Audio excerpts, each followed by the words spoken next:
So, today I want to quite simply talk about why you, yes you in front of the screen, should be excited for Tower of Fantasy. And hold on, before you click off because you expect the usual talk about general stuff, gacha systems, 8 minutes of still unconfirmed release date speculations and more, that's actually not what this is going to be about. Because instead of trying to hype you up about the, to be fair, let's just say mysterious and hopefully at least decent release, I want to inform you about the long-term worth of TOF. Because as many of you might already know, TOF is not only a gacha you sell your soul in to obtain attractive cyborg anime girls that can destroy you with one foot, but also actually a massive money obliteration, aka MMO. And if one thing is true, then it's the fact that you should never judge an MMO on its initial few weeks or even months of release, but instead on its long-term success, especially when it comes to the general player enjoyment. I'm talking update speed, update quality, brand new additions, developing a good endgame, and of course, because this is also mainly a gacha, how poor you are going to be at the end of the year. The answer is, well, I don't think you want to know, but something you might be interested in is perhaps, maybe, most likely, Tower of Fantasy 2.0. And some of you might now be very confused and ask, what's that? 1.0 is not even out yet.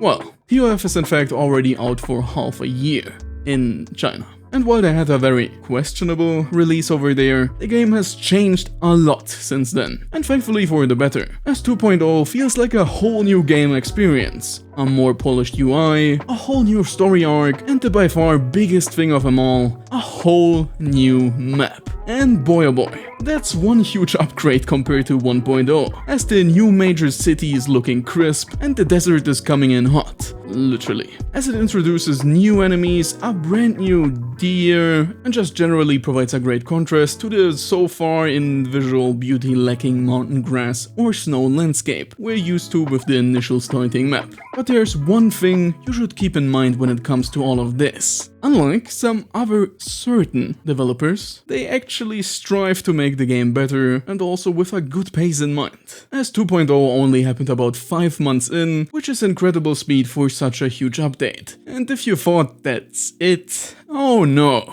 It seems like they're just getting started, as only recently they announced and showed off other major new content for 2.1. The already next patch, which is only about 6 to 8 weeks after the last one. And damn, this is making me excited for the future of the game, as the devs thought to themselves, what is our game lacking? And of course, there was one very obvious answer. If you thought it's something along the lines of more fancy skins, lower rarity gacha characters, or even more attractive anime girls that are missing some kind of body part, you were wrong. At least somewhat. Because the right answer is Fortnite. Yes, you heard right. Thanos and co are joining TOF. And not in the literal sense of course, more in spirit.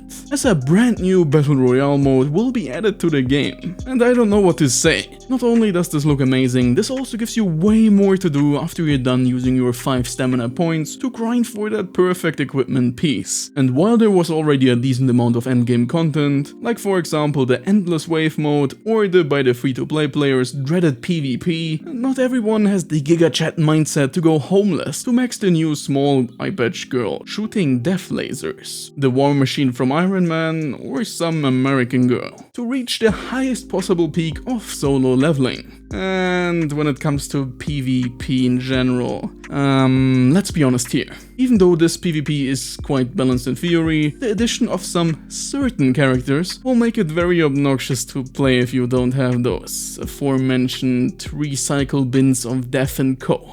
Plus, I know and you know that we're sadly just lacking in skills, so yeah, no. And that's where Battle Royale comes in. I can play this, a brand new player can play this, after the inevitable time lock of course, and the CEO of Minecraft, Jeff Bezos, can play this as well. And there's going to be no problem whatsoever, as the general concept of this Fortnite game mode is just picking up randomly dropped equipments, relics, and yes, also weapons. Meaning you can fully enjoy this without needing anything at all, except your precious time.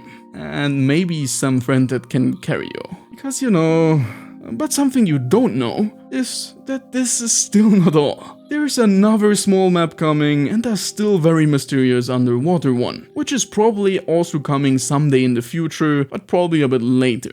So, what do I want to tell you with all of this? Well, just like I mentioned at the beginning, when TOF releases globally, don't just look at the first few days or weeks. Look at the game long term, because there's so much more to come, and 2.0 is in my eyes where the game actually gets going. So even if it's on release not the right thing for you, check it out again after a few months when the real TOF begins. So that also you can get good together with me when we're gonna shoot Naruto and Thanos and Katy Perry with hula hoops in Fortnite. And don't forget to like and sub if you enjoyed the video, because there's going to be a lot more TOF's videos after the release. Lastly, before I forget, of course a huge thanks to my channel members, and an extra huge one to the Grand Warlock. That was all from me, have a nice day, and see you next time.